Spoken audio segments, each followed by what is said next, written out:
So let's welcome the Chief Marketing Officers and Head of Marketings in the IT industry. So I'll start with Mr. Rahul Singh, Vice President and Head of Marketing, SAP India.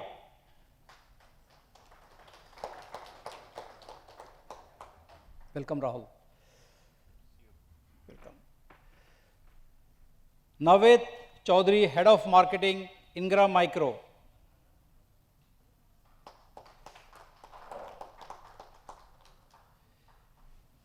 Nikhil Dudwakar, Head of Marketing, Kaspersky.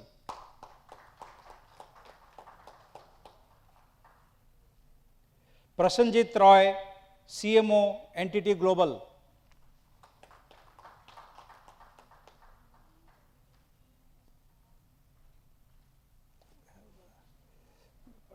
Can I have the Nancy, please? I have to invite Vinny Sharma,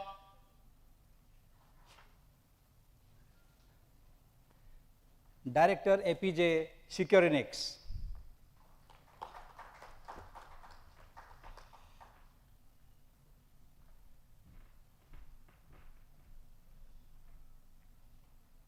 There is one seat is left. One of our CMO friend, he caught with heavy cough. So I have requested someone to join. Anita Kukreja, Head Marketing, iSwap. Welcome.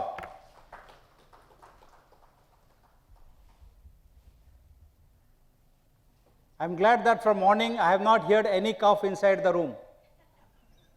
We should be thankful for ourselves. Welcome, Anita.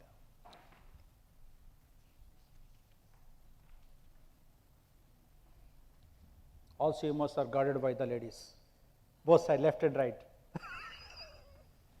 Welcome. So let me talk about the theme of the session is technology is getting personalized again. So what is the idea behind this? In order to stay relevant in today's hyper-competitive marketplace, personalization becomes a critical strategy for current and future success. Today, a plethora of personalization software tools, including AI and machine learning algorithms, allows us to achieve 1:1 personalization like never before. In order to take full advantage of personalization technology, we must first understand what it is and how it benefits both brands and consumers. So we have very selected question, but I think by seeing the time, we will structure the question accordingly. There is a specific question to the specific leaders. To start with, what is your take on the three critical components, that is envision, design and deliver smarter experience across the entire customer journey to unlock value and deliver growth? I will start with Prasenjit. Hi. Yes, it is working, Prasenjit. Okay, thanks, sir. So, Gartner has predicted that in the times to come, business would be fought on enhanced CX. Okay, so customer experience is such a key thing that is going to differentiate business in times to come. What are the three factors of customer experience? One, the role of marketing. Second, personal development. And third is the end-to-end mapping of the journey. Companies who have associated their growth, margin with the business and will attain success in CX. Okay? So if I look at Envision, what the companies need to do is basically look at customer obsession. Okay? You have to look at a customer obsession, and that is the only way going forward. The other thing that you can do is basically look at how you create the end-to-end mapping journey. One of the problems with a lot of companies is the mapping journey is still the path to purchase. The real mapping journey starts after you've acquired the customer. Very few companies really focus on that. They feel once you have got the customers in my bag, I have delivered it, things are over. Okay? That's the starting point. That's not over. Okay? The other one is the cross-functional experience. Okay? CX is in a company is not confined only to marketing. Marketing is the enabler, is going to execute it. But you need a lot of cross-functional expertise. If I look at the second element, which is the design part, okay, how do you ensure that you are capturing the customer sentiments? How do you ensure that you have the customer's interactions and operational data in a dashboard? How do you ensure that while you are working with the customers, everything is plowed back on the design table, you can work with the sentiments? Third, if I go to the delivery part, the delivery part is where you need to have a lot of those channels. In today's world, we're talking about omni-channel. Each and every channel has to work, okay, in order to have a seamless customer obsession that I talked about. The second thing that needs to come in is your apps and platforms, technology, okay? Are you using the technology, the difference, for example, AI, ML, AR, VR, all of them are needed in terms of enhanced customer experience. Are you doing that? The delivery, okay, part, at the end of it comes the output, okay? And the output is where we start with the customer loyalty. Now, customer loyalty is at the root. From the customer loyalty, you need to move to the customer advocacy. And the topmost level, which many of the companies are trying to go, is where we can have rainmakers from the customers. Are we in a position to scale up all these three levels? I think a lot of companies are working on this. It's a motion in progress, but I think in years to time, this is going to be the differentiator. Over to you, Deepak. Yeah, good. So, how, Anita, you take the statement of Prasenjit?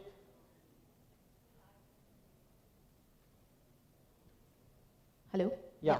Thank you so much, Deepak, for giving me an opportunity. Though it was a last minute thing, but I felt that, it'll be nice to hear out my colleagues, who stand by me and work day in and out in their brands, right? I completely agree with what Prasenjit mentioned right now. I have a few things to add up from my end. The way we look at, when we at ISWAP look at, and I'm sure that each and every brand looks at, is the ultimate customer experience that comes on the ground.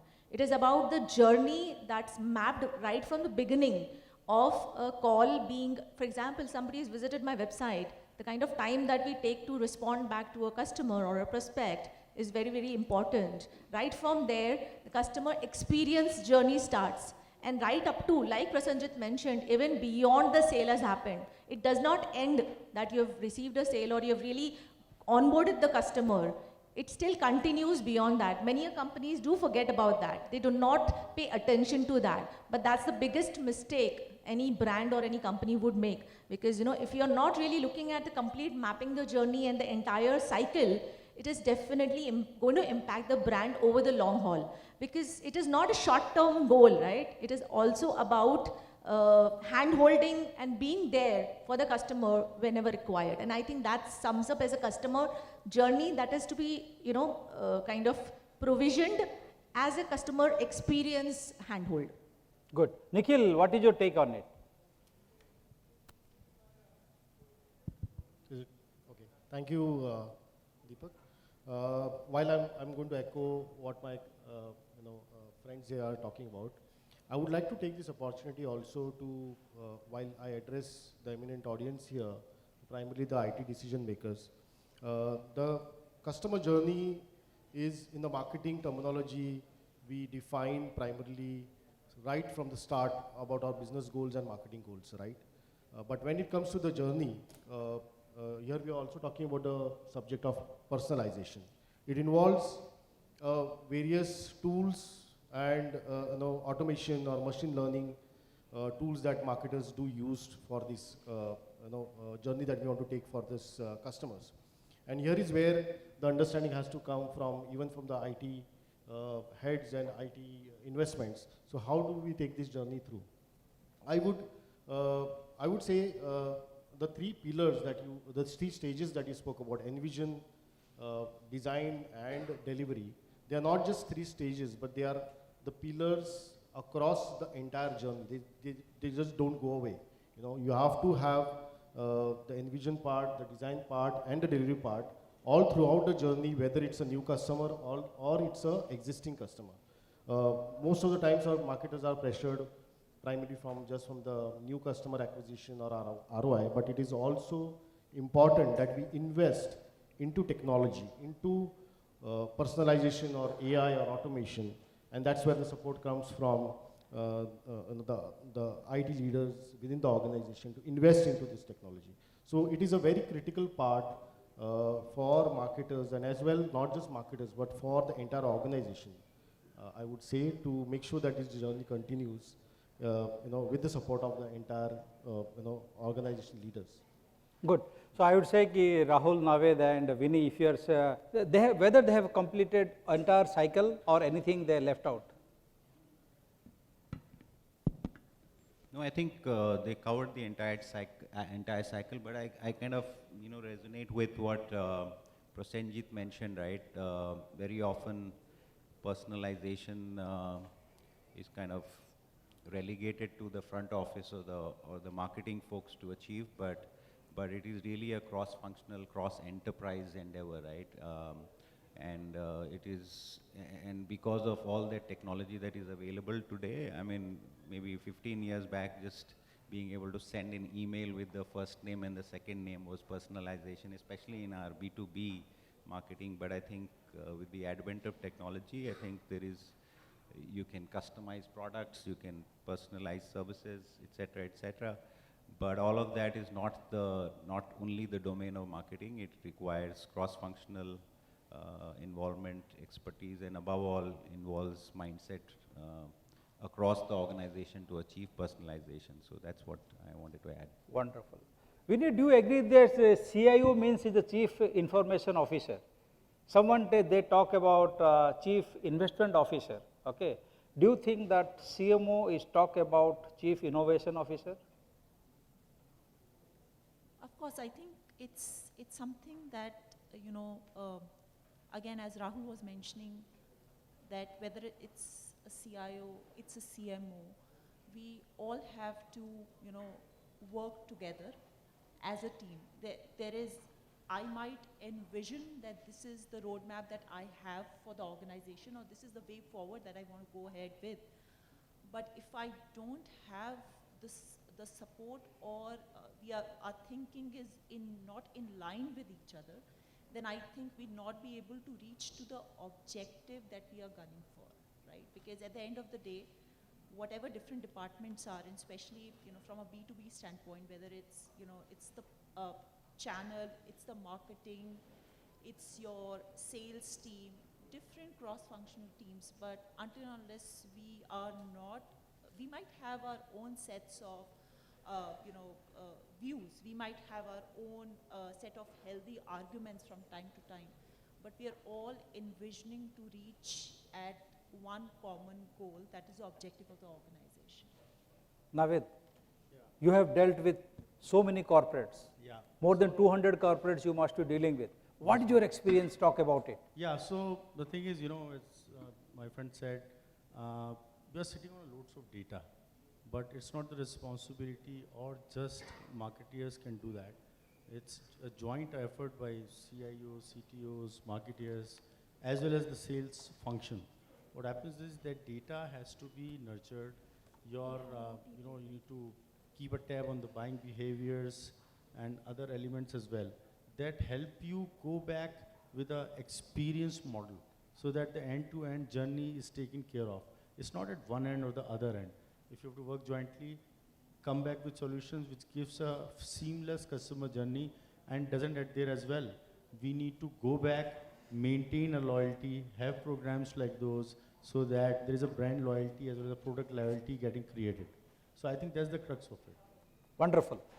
So, this is unplanned questions. Okay. So, we want to see that how CMOs are geared to face any kind of challenges and need as per the market. CIO may invent it. CMO has to market it properly. Otherwise, what is the point of innovation? Anyway, so we are moving to the next question. How personalization is an important ingredient for brand marketers for influencing brand awareness, brand loyalty and lead generation? I will start with Rahul. So I think personalization, first of all, is a huge trend, Yeah. okay? In fact, people are doing what we call hyper-personalization these days. It is probably one of the most important, crucial capabilities that companies and brands will have to develop. For many reasons. One of the reasons is that, there is huge shift that is happening in buyer behavior and the demographics of customers. everywhere in the world, but more so in emerging markets like India. And all of those changes have actually got even more accelerated after COVID, right? When there was this very recent McKinsey study actually done after, or probably, we should not call it post-COVID, but very recently, where they surveyed thousands of consumers across the world, and what they figured out was that almost 71% of the consumers who responded expected personalized interactions with the companies and brands that they interact with. Almost 76% of them said they get frustrated when they don't get interacted in a personalized fashion. And almost 75%, which is 3/4 of the people surveyed, had actually experimented or changed the way they would have interacted with a brand or bought a brand, right? Which indicates that there is huge change that is coming.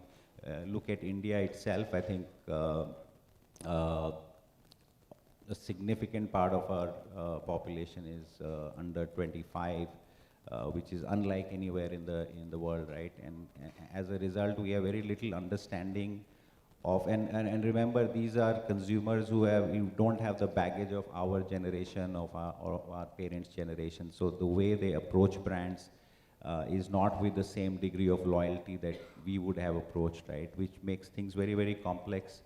And unless you personalize, and I recently attended another conference, which was a marketers conference, and as part of the keynote, one of the speakers spoke about two very interesting trends. Both of them are actually at loggerheads with each other. The first one was that consumers today don't want to be told what to do, right? They want to be involved. They want to be involved in something which is larger than themselves, which means they want to be a part of a community or a cause. But the second trend was actually the opposite of that trend, where they said they don't want to be treated like another transactional relationship. They want to be identified and recognized as unique individuals, right? So both of these trends, I think, are very important, and this is where the origin of personalization comes from, right? People want to be seen as unique individuals. When you walk into a hotel where you stayed 5 times in the last 5 weeks, you want to be recognized and be treated the way you would expect to.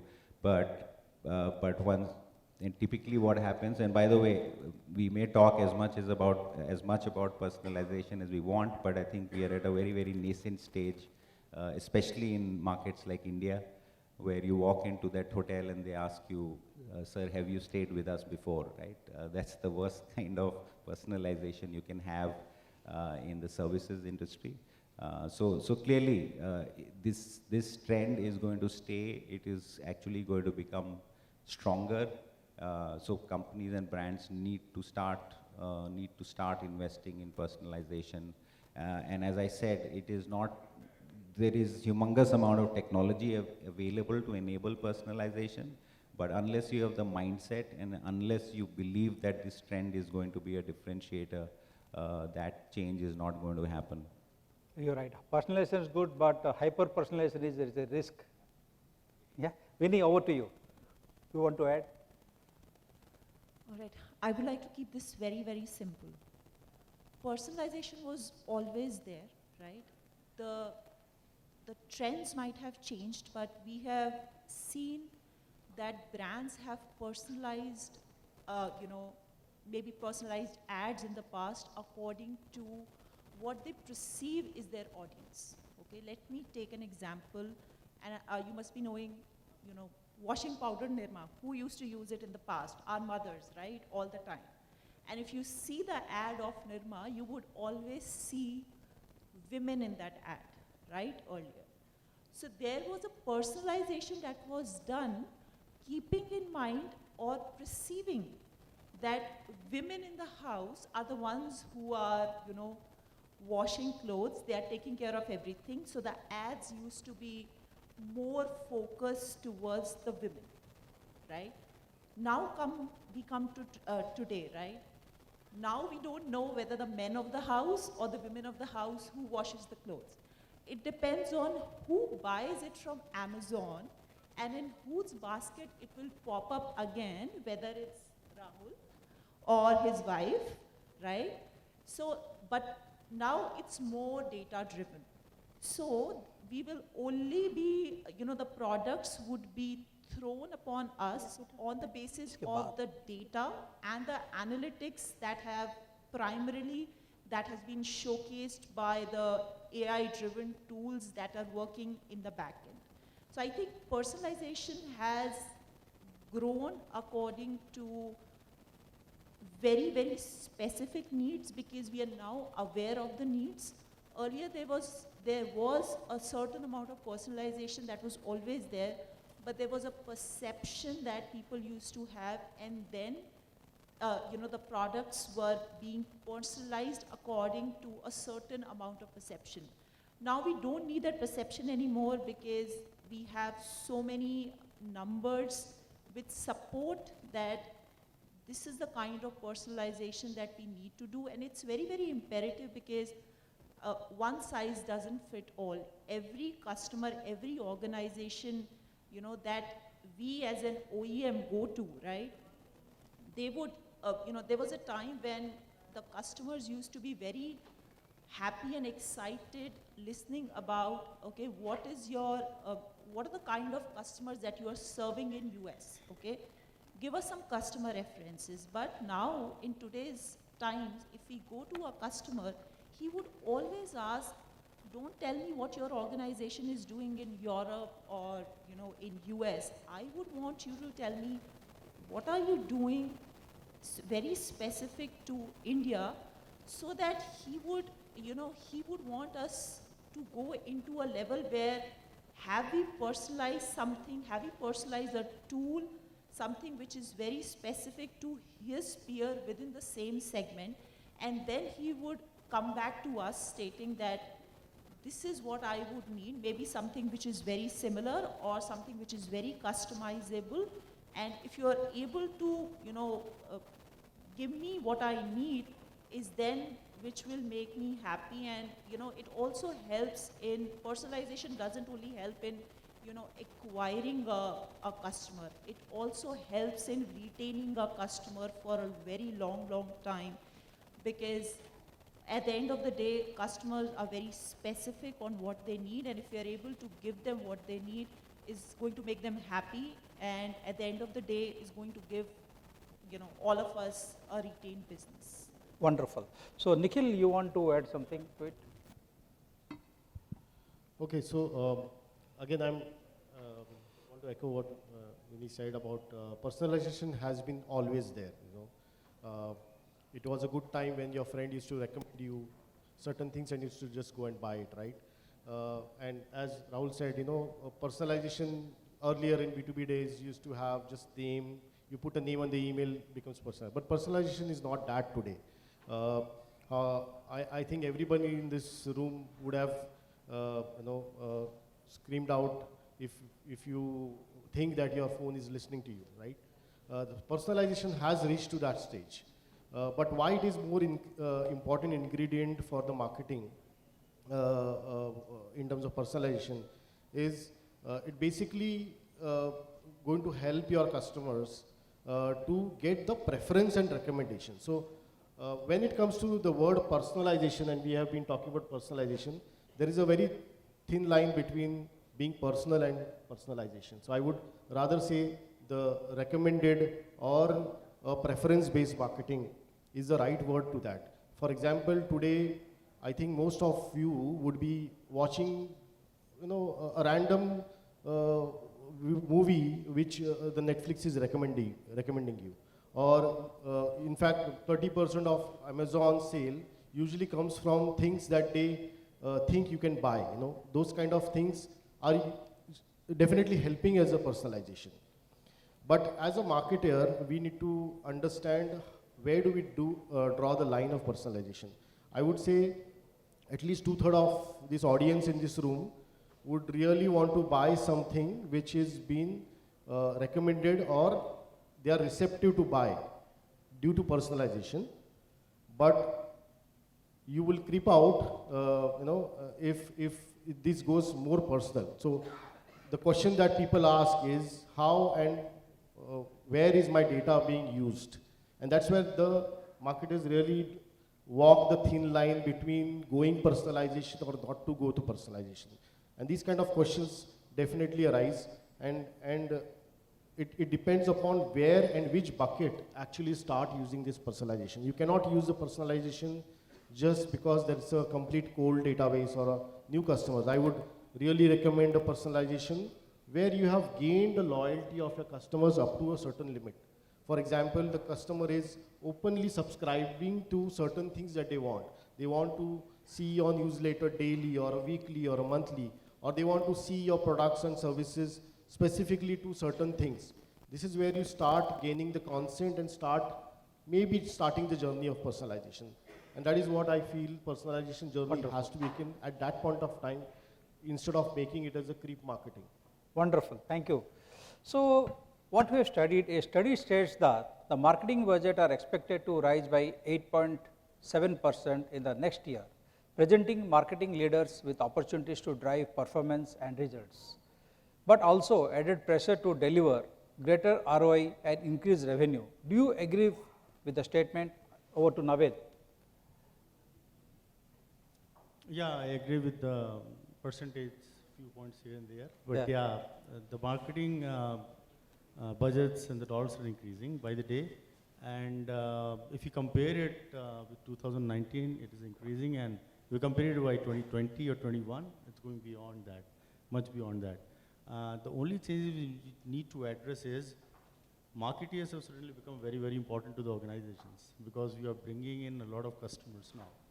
The focus is shifting from doing marketing for awareness to a ROI-based marketing.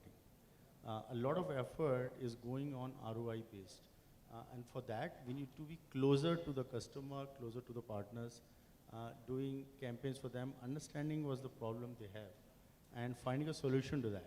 Instead of doing air covers, which we used to do a lot, that will still continue. I was talking to one of my close friend in Leo Burnett. She was telling me that brands used to make 6 to 7 TVCs in a year have gone back to 1 or 2. So what's happening is the commercial is still happening, but those are more of digital in nature, more focused in digital, reason being that's based on ROI again. I need to measure how many customers or prospective customers are reaching out, what are the conversion rates, and what is changing to leads to an MQL to an SQL and things like those.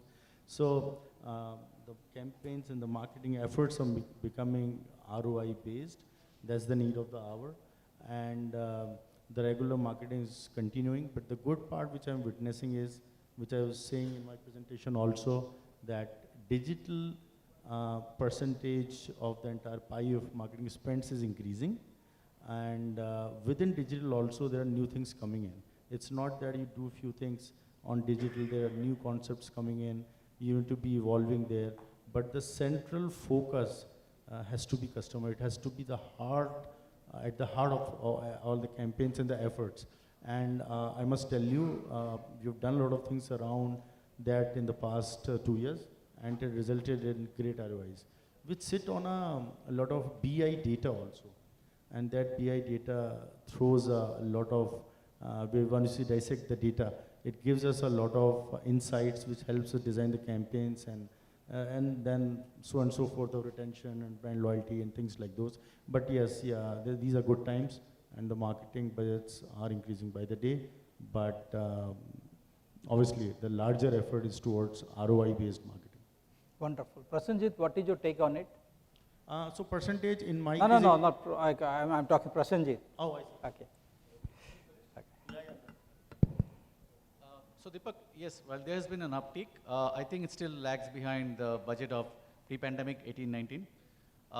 Two things I like to call out is I think a growing propensity for CMOs to move to customer obsession, okay, from a digital first. In the pandemic, it was all digital first.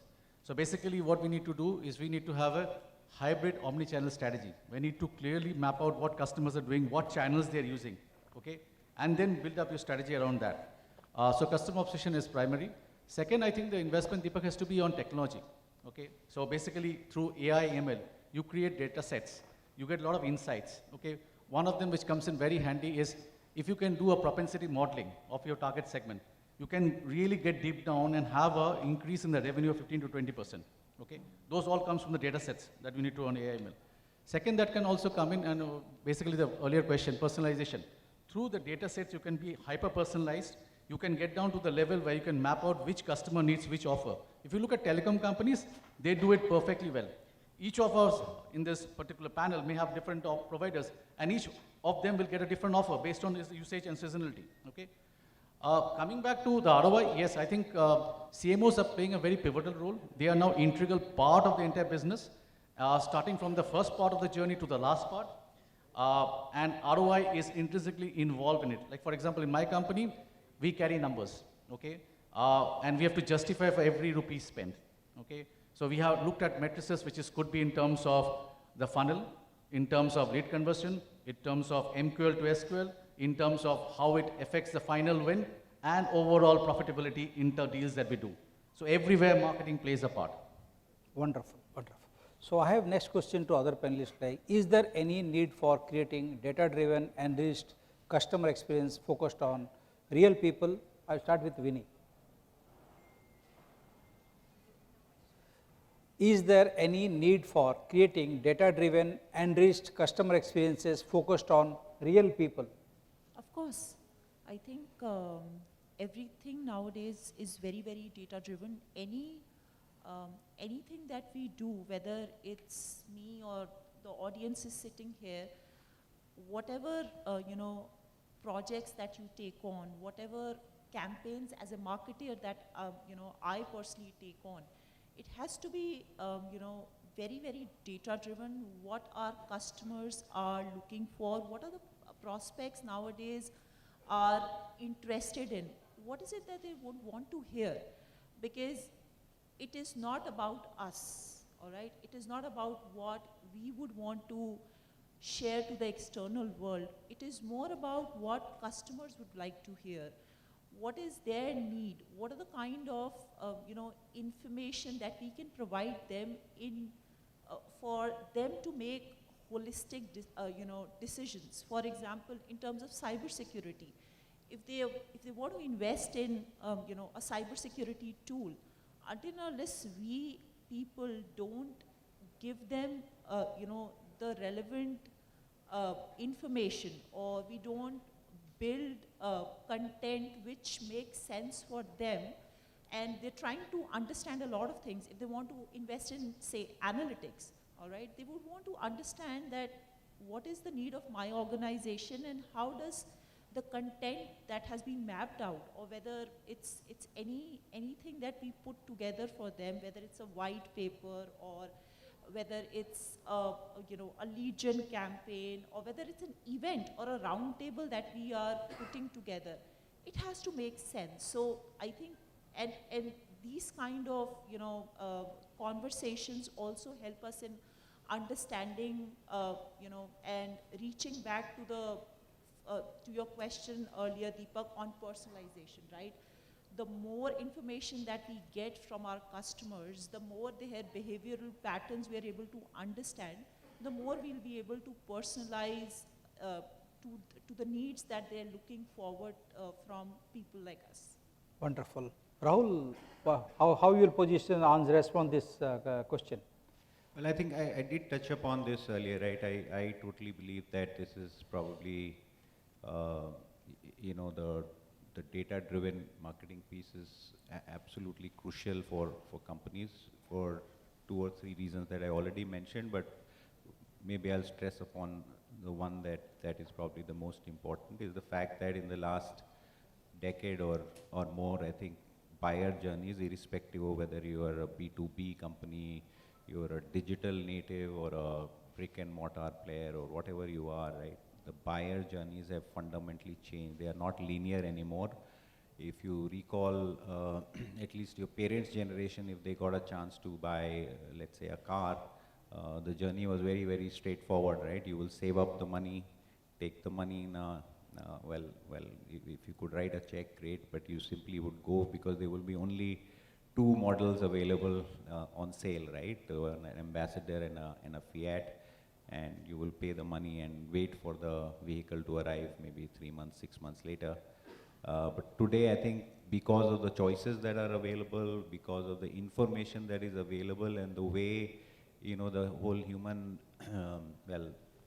consumer behavior evolved because of all of this, is that journey is not that straightforward, right? People are interacting with those brands, doing a whole lot of research. They are doing virtual tours and stuff like that.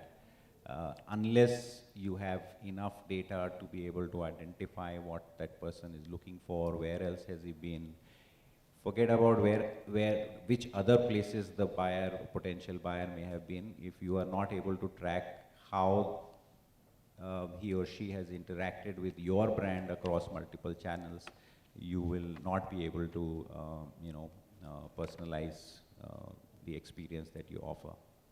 So the answer is yes, very important. You're right. Navid, what is your take on it? Yeah, I love to answer this question actually whenever asked. We are actually practicing it. We have got a huge BI engine system sitting out of Chennai, and it's like a system to the world. They sit out of Chennai, actually huge team sitting out there. So what we do is whenever a new vendor is coming to us in that particular category, or any of the campaigns we are doing, we at least take 3 to 4 years of data to understand their buying behavior, patterns, the kind of product they work particularly for that campaign, and what kind of other products they are selling. So it throws a lot of insights. We design the campaign basis that, it helps us. And one very critical thing is, it helps you cross-sell and upsell also.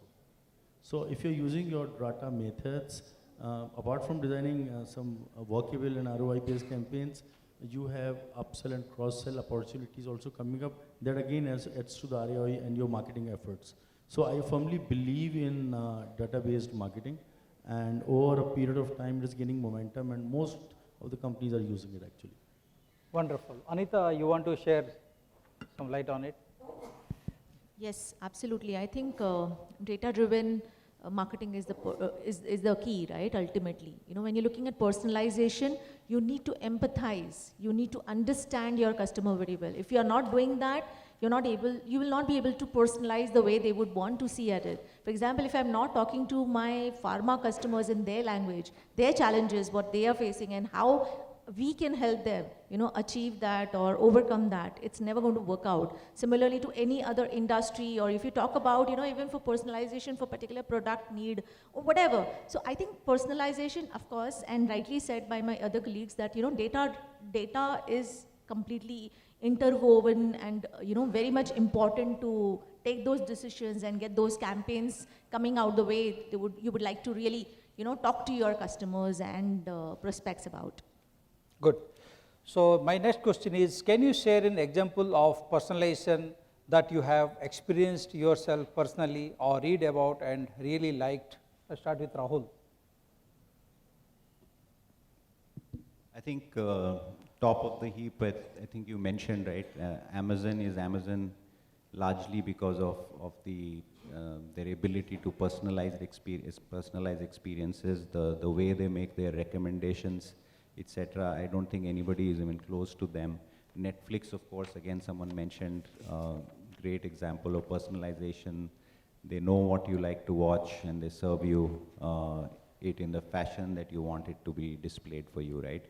And of course, there are companies like Spotify who would, based on your choice of music, the kind of stuff that you typically listen to, they would create their playlists, even if, there are two people with very similar interests, and there are subtle differences between your music choices.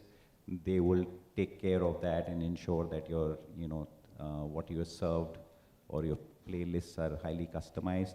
Now, those are 3 American examples, but I thought it would be good to talk about a couple of Indian companies, 2 of them who happen to be our customers as well.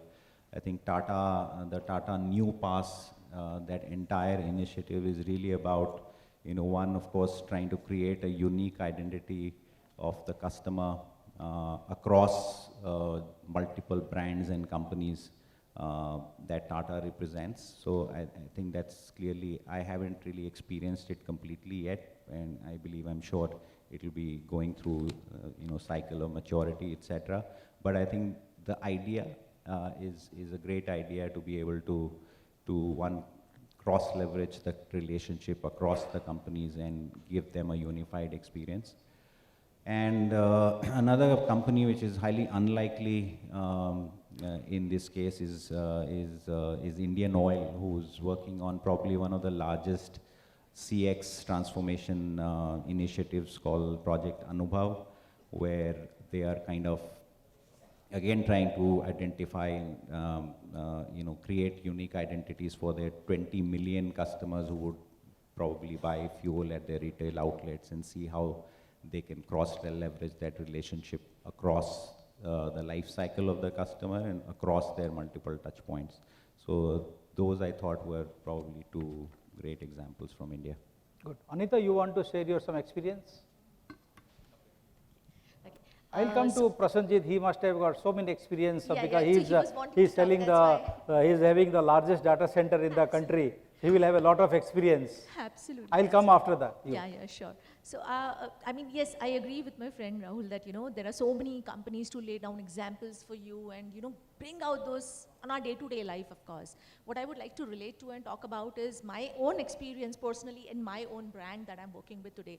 So we at IceWorld, we completely, try to personalize our communications, our campaigns, our, even when it comes to, like, for example, Vinny mentioned, the connection that you bring in with every touch point that you do, right? The events that you participate or whatever.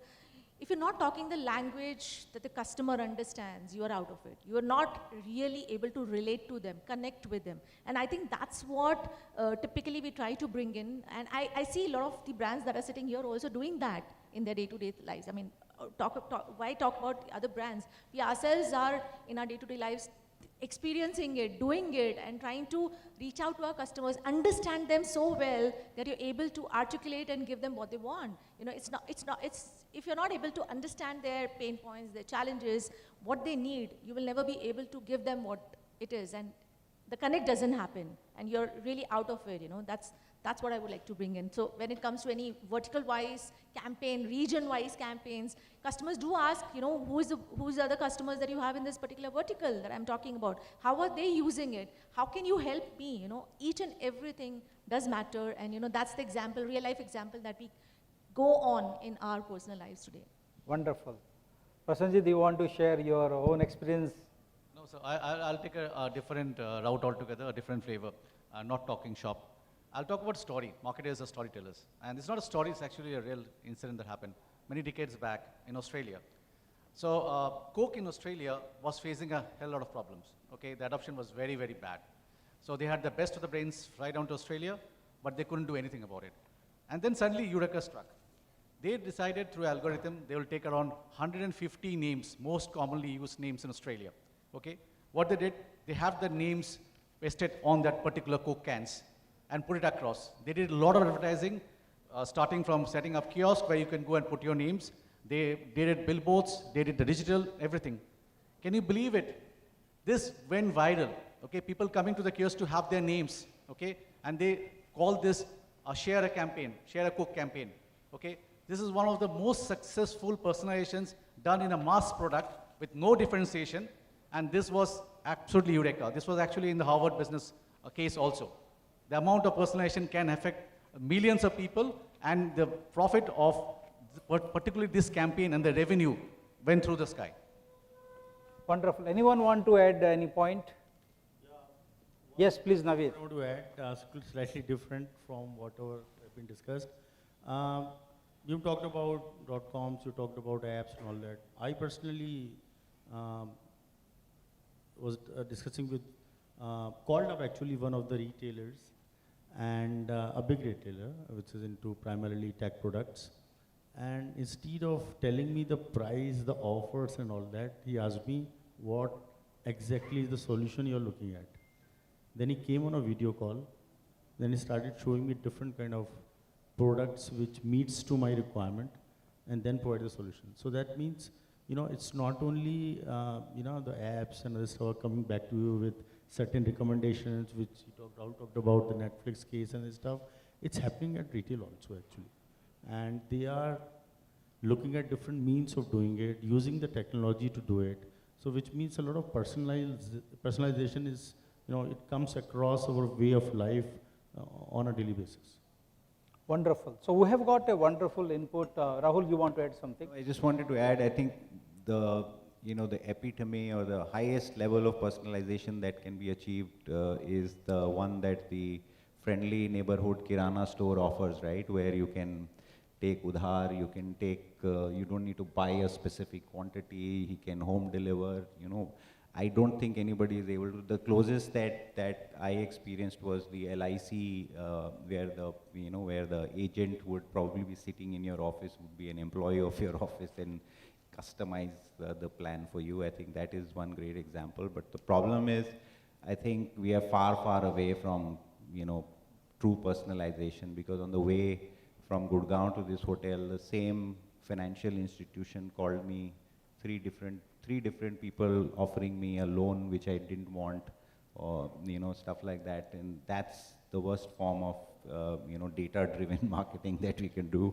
And I hope when we say personalization, it should be in the way that all of us discussed here, right? Otherwise, you will probably have somebody selling you life insurance after you're dead, which doesn't make any sense, right? Wonderful. Nitin, you want? Rahul mentioned, so I recalled one of the real good personalization examples, so I just want to share. So one of the places that I have, like second house, we do not have like Domino's or anybody around, so there is a very local outlet, pizza outlet. So after a few days, I just called them and said, I want to order pizza. And I asked them, what's the menu? No, I did not have a menu in place. They don't have an app in place. So, but they had the data, right? So it's a data-driven personalization they had in place. So they said, so this is what you ordered last time. Do you want to repeat the order? It's as simple as what's happening on Domino's or whatever, right? So it's not just the bigger people or bigger giants need to take that step. Anybody or everybody can take. And it was very quick and very instant thing for me to just make sure what I want or something that I liked last time. So personalization is something that is going to continue. And this is one of the examples that I really recalled and I want to talk about, yeah. Wonderful. So we have got a various type of inputs, various thought process from the different marketing leaders. We have a wonderful panelist out here. So what I could notice is personalization has also become a critical element in social media and recommender systems. The emergence of new technologies will continue to strengthen the personalization stack, helping marketers inch closer to their personalization goals. Personalization enables organizations to have more meaningful interactions with their audiences and make their customers' purchasing decision easier. So customers are often willing to share their personal data with companies. However, while some customers are willing to share their data, many have grown concerns about the data privacy. So what is the key takeaway from this session is, perhaps we will one day see organizations boasting a chief personalization officer, someone who understands both the technology and the user data to drive personalization efforts. Going forward, we are dedicated to helping clients understand their customers' need and habits change during economic recovery and beyond. Keeping in this mind, we are coming out with a new thought sharing platform called Face Off. That is opinion management platform very soon in this year probably, which is expected to go deeper into the new digital first world. Thank you so very much. You have been a wonderful panelist. Thank you very much. Thank you, sir. Thank you. Thank you. Thank you. We will have a group photograph. थोड़ा आगे आ जाए.